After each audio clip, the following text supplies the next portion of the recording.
आपलं स्वागत. पाहूयात आजच्या ताज्या घडामोडी. शमनेवाडी येथील शमनेवाडी क्रेडिट सोहात सहकारी संघास 2025-26 या आर्थिक वर्षात 77,08,000 रुपये नफा झाल्याची माहिती संघाचे संस्थापक जयकुमार खोत यांनी शुक्रवार दिनांक 10 रोजी संघाच्या कार्यालयात आयोजित बैठकीप्रसंगी दिले. संघाचे अध्यक्ष जितेश खोत, उपाध्यक्ष जयकुमार हेरगे यांच्या प्रमुख उपस्थितीत झालेल्या या बैठकीप्रसंगी स्वागत व प्रास्ताविक ॲडव्होकेट संचालक संतोष वढेर यांनी केले.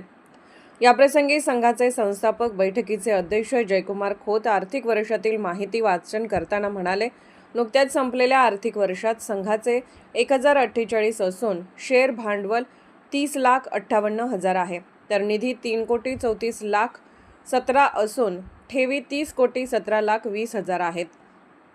तसेच गुंतवणूक 5,75,00,000 असून कर्ज वितरण 15,27,00,000 करण्यात आले आहे.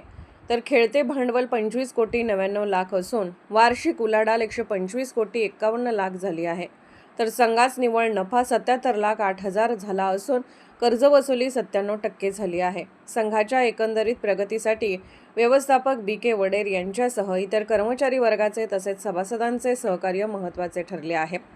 तर संघाच्या वतीने सभासदांच्या साठी बऱ्याच उपयुक्त योजना राबवण्यात येत असून त्यांचा लाभ करून घ्यावा. या प्रसंगी संघाचे संचालक मंडळाचे सदस्य महावीर पारिस खोत, राजू कमते, बाहुबली सोमन खोत, बापूसाहेब शिंदे, भरमा पुजारी, भणप्पा भानुसे, सौ ज्योती जयकुमार खोत, सौ निकिता उमाजे, बाळासाहेब यडुरे, अजित गाड्याप्पा खोत, सचिन नागावे, कर्मचारी कृष्णात कुंभार, शीतल खोत, रवींद्र धरणगुत्ते, सुशांत गाड्याप्पा खोत उपस्थित होते. आभार संचालक आनंद माने यांनी मानले. SB न्यूजसाठी बेडकेहून गजानन पाटील. राजकीय, सामाजिक, आर्थिक असा सर्व घडामोडींचा आढावा पाहायला विसरू नका SB न्यूज चॅनल आणि नक्कीच सबस्क्राईब करा.